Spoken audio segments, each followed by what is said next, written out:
Hi, it's Sean, and you're listening to The 3-Month Vacation.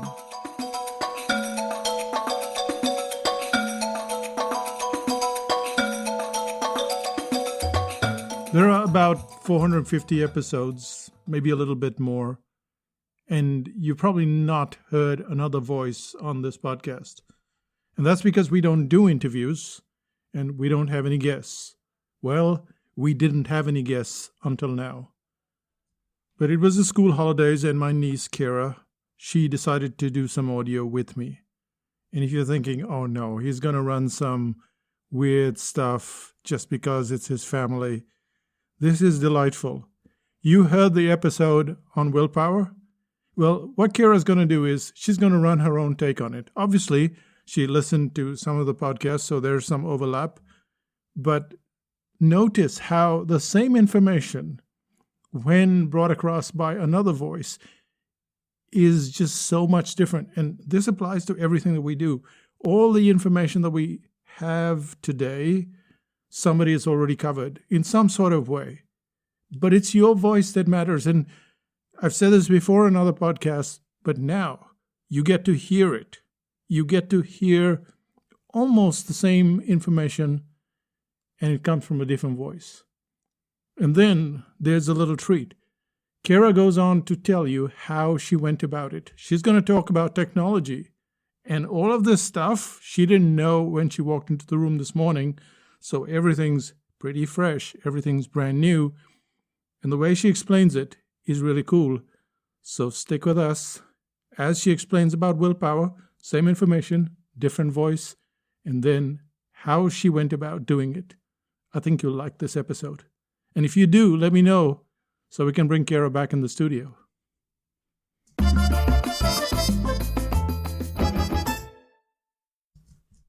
Let's talk about willpower.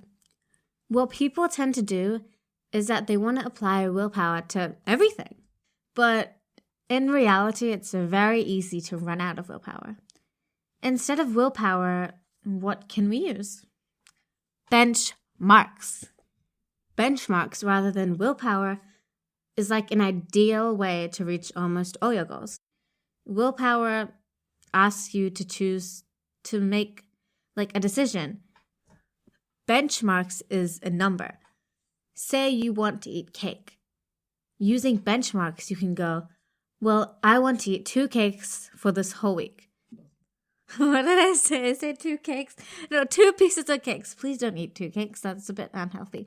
Okay, anyway. You want to eat 2 pieces, slices, whatever you call it, of cake a week. With benchmarks, you just go, you eat one, and then for the rest of the week, you go, you eat another one, and that's it. You're done. You're done. It's finished.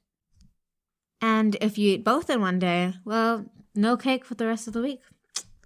So that's just a number, right? So if instead you decide not to use benchmarks and use willpower, then you always have that decision kind of weighing on you like, oh, do I eat cake? Do I not eat cake? What do I do?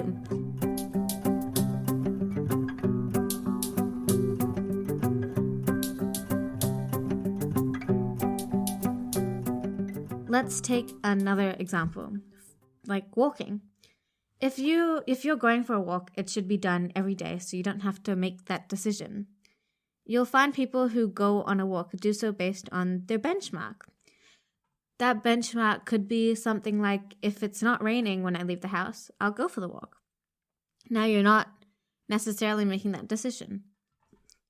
Decision making is so tiring almost all the time. But if you have, a number, you don't have to make that decision. There's also another way of getting things done, and that's having a mantra or something you say to yourself. Here's a good one. Yeah, I found it on Google. It goes like this. If you want to achieve greatness, stop asking for permission. That means a person would not have to constantly burn energy wondering if they'll get permission. Instead, they can do something, as long as it's not illegal or hurting someone. That mantra alone takes away the need for decision-making. Or, as Nike says, just do it. The more decision-making you have to do, the more stressed you'll be in life. If you're feeling stressed, then you're using a lot of willpower. Instead, have a benchmark, or better still, a mantra. Okay, where's my edamame? Edamame beans. I'm Keira Menon, and what should we call ourselves? This is Edamame Productions. Mind blank. Thank you and good night. You can put crickets chirping over there or something. Are you still recording? Shawnee!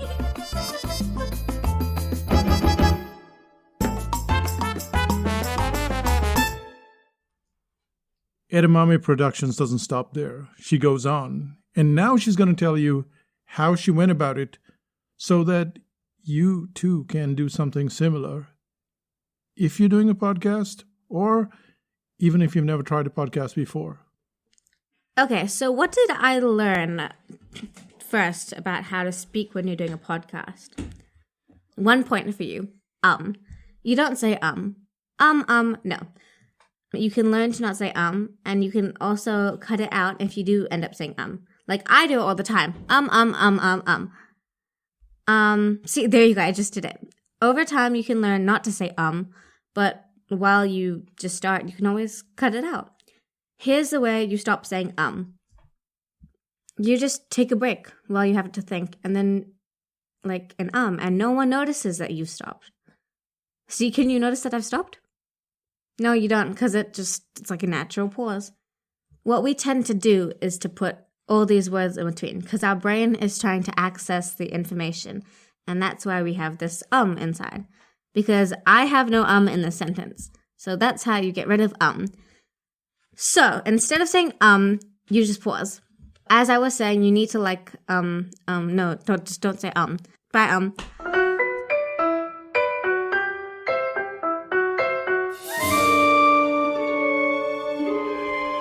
The second thing I learned was about speed variation. If you're speaking like this, it's good to have pauses. But not too many pauses, because then it sounds like you don't know what you're saying. But then also not to speed it up very fast, and don't make it sound boring.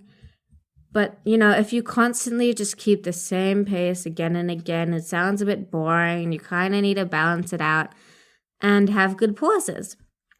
But then don't sound like a robot, because it just goes through someone's head and comes out the other side. What you're actually creating is a factor of contrast. So when you go faster, but not too fast, but a little faster, then you slow down or you emphasize on something, then you create this factor of contrast, and contrast is what keeps the listener's attention all the time. Even if you're just answering a question, you can go fast and then you can suddenly slow down a bit. Yeah, emphasize. But don't keep it all the same, because then it sounds really boring. The other thing you can do is change the pitch of your voice. There's always a good difference between your soprano voice and your alto voice. When you speak, you don't want it consistently just one pitch, one tone. Yeah, one tone. You want it to change your tone once in a while, and when you're emphasizing on things that maybe are important. The other easy trick to do is just to stop recording and get out of the room for maybe 30 seconds, and when you come back, your tone's changed. Yeah. Hello, edamame beans. Can we get more edamame beans? It's just edamame. It's not edamame beans. Edamame beans? It's not like focaccia bread. What's that? Exactly, it's focaccia. I don't know. And it's not chai tea, and it's not edamame beans. Non-bread chai tea. Okay, it's me again. And now Keira's going to tell you how she went about creating this podcast. It's a little confusing at first because she's still wrapping her head around something that she's just learned. But you'll get the hang of it. Non-bread chai tea. Anyway, what are the tools that you need or require to take it from a transcription to maybe a phone and then record it as a podcast? Like, how on YouTube you can do those closed caption things? It's a smarter version of closed captions, because closed captions gets nothing right. Just putting it out there. Unless you edit it, it gets nothing right. But this software, it's called Mac Whisper. Unlike closed captioning, it gets almost everything right. It gets nom nom too. Like it's nom nom nom nom nom. It gets it. So once you got your transcription, you copy it and then you go to this thing called Prompt Smart. Prompt Smart basically takes your transcription, everything that is now in text, and makes it into a script. So when you play it, it detects every word that you say in the script. I'm using it right now. So when you go off script, it pauses and it scrolls down every time it detects the word. And it stops when you stop. So the app knows that you can just go away for a bit and do some impromptu speech. What is speech?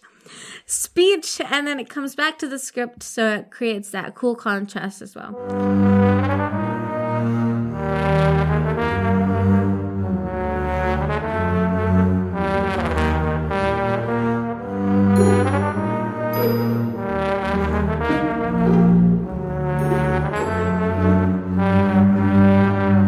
I just did it now, and yeah, it didn't scroll when I said speech. Anyway, the first time I used it, I thought it was timed, but then I realized it stopped when I stopped speaking, and I was like, wow, that's really interesting. Then I went back to the script, and it scrolls, and I was like, whoa. We have to wait for all the planes to go. That was a plane going overhead. I'm going to give you some instructions, and we're going to go really slow. Basically, what you do is you talk to Mac Whisper, and it will transcribe all your words. Then you cut it from there, you copy it, and you can just paste it on your phone. And once you get it to your computer, then you can turn on Prompt Smart, and you've already pasted the text there. So then you start reading, and it scrolls automatically. And then you have your podcast, flawless. You don't always have to think about what you're saying. You just have it there ready for you. Awesome. Hello, edamame beans. So before you came here today, did you know any of this stuff? Absolutely not. No, nothing. No, I didn't know any of this. I was just, sound is sound, podcast is podcast, you record it, perfect, done, finished, bye. It's actually pretty hard. And, but once you get used to it, it, becomes easier and easier as you go along. Yeah, pretty cool. I also learned that edamame beans are actually really cool without salt. Try it. Edamame beans? I mean, edamame, oh my gosh. Non-bird chai tea, bye. I'm Keira Menon. Edamame, out. And that brings us to the end of this podcast. If you enjoyed it, and I think you did, then send me an email at sean@psychotactics.com and send a note to Keira so that she's encouraged. Or if you'd like, you can also send a voicemail. Just record something on your phone and email that, and then she can listen to it. Thanks again for listening, and we'll see you in 5000 BC. Bye for now.